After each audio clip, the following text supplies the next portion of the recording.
This is On a Pale Horse, written by Hylian, read for you by Asher Thor. Chapter 2, 1996, number 12, Grimmauld Place. Harry Potter did not like this plan. He did not like it at all. Dumbledore, in his infinite wisdom, had decided that he just wasn't cutting it, and that they should summon a hero. The actual term used was Vanquisher of Voldemort, from another dimension, and then somehow convince this unfortunate person into helping them with their own Dark Lord problem. Harry didn't know where Dumbledore got this ritual from, but he could feel in his bones that it was going to end very, very badly. Harry rather doubted that any Vanquisher they summoned would be in any sort of mind to actually help them. If someone pulled him from his dimension by dubiously legal means and expected him to fight their war for them, he'd probably laugh in their faces, tell them to go to hell, and do creative things to themselves with a nearby chair leg while they were at it. There were just so many things that could go wrong with this ritual, and Harry was slightly horrified with himself that he'd let Dumbledore talk him into actually being present for this abomination, even if he'd managed to wiggle out of actively participating. The magic had gotten progressively thicker until it was a little hard to breathe, until it leveled out at the point where Dumbledore had told them being the Order of the Phoenix, of course, that the ritual was making contact with the hero on the other side.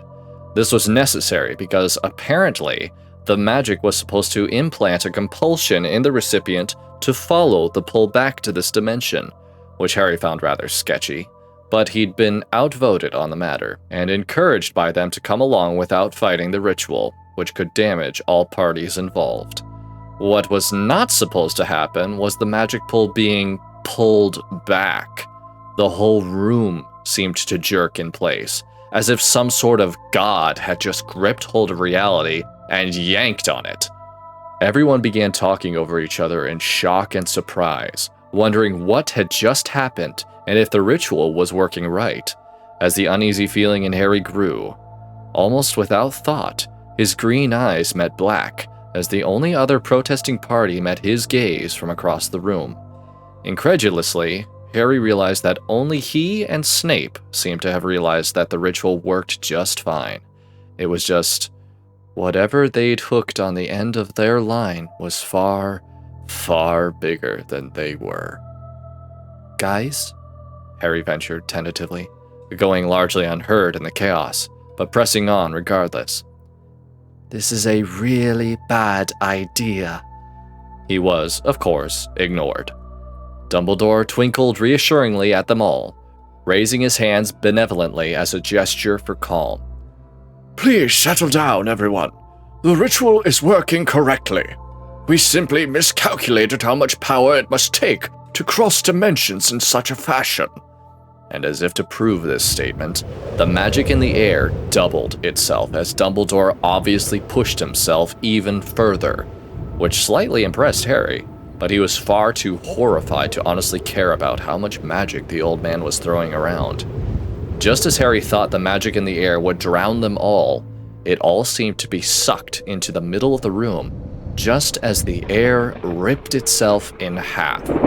A huge, jagged crack had just appeared in mid-air, showing nothing but empty, formless black on the other side. Harry's unease tripled itself. A pale, long-fingered hand gently curled around one edge of the tear in reality.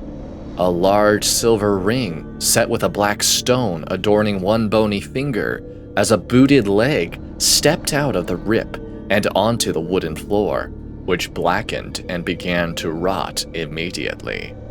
A man emerged from the crack, as if this sort of thing happened every day, draped in black and silver that curled around him like an intangible serpent, and the tear sealed itself up behind him as if it had never been. Harry stared. The man was tall, very tall, but there seemed to be almost no flesh on him at all. He was all bones and sharp angles and unnaturally long limbs, with a mane of black hair that writhed in place and evaporated itself like colorless, smokeless fire, set over eyes that were an unforgettable shade of electric green. Killing curse green. The grin on the man's face sent a cold chill down Harry's spine. It seemed to crack his face in half from ear to ear. It was as if the man's flesh were made of clay, and the smile had caused tiny fissures in his skin, and his jaws were full of inhuman, nightmarish fangs, unlike anything he'd seen on any sort of creature, magical or otherwise. There was a silver cloak over his black robes that seemed to move and ripple like liquid, pinned together by a strange silver symbol of 3 shapes that had Dumbledore choking on his own saliva. All this Harry noticed in an instant, and then the man's aura washed over the room. It was the bite of a hoarfrost, the rattling breath of a Dementor, the heartbreaking scream of a mother holding the corpse of their child, the hysterical laughter of a man staring death in the face. It was unfathomable, outside of human comprehension in every meaning of the word. A single ripple of it lanced outward from the man in a tangible shockwave of power that lasted only a single instant, and every heart in the room skipped several beats in shock as everyone fell to their knees, gasping for breath and clutching at their chests. Then the aura was visibly pulled in, locked inside this creature, and stored away like a slumbering dragon. The creature looked around the room, Glasgow grin still filling its face, until those killing curse eyes landed on Dumbledore and sharpened into something impossibly dangerous. The beast opened its fanged maw, a black tongue too long for human, too long, licking over its lips as it spoke. Albus Dumbledore, it breathed, a rattling gasp that bypassed their ears as irrelevant, speaking directly to their very souls. Harry inhaled deep, desperate for air, and wondered just what sort of monster Dumbledore had called here. The large grin cracked impossibly wider. You summoned me? Harry closed his eyes against the horrible whisper of a voice, grating on his nerves like sandpaper, and prayed for death to take them swiftly, because he doubted this creature would make it fast, or at all painless. As if it had heard him, the creature's electric eyes flicked towards him, its jaws clenching together in an interlocking mass of fangs and razor-sharp teeth as the smile took a more feral turn, pupils expanding like ink in water until they covered both iris and sclera, leaving only an expanse of black. Harry did not like that smile. He did not like it at all.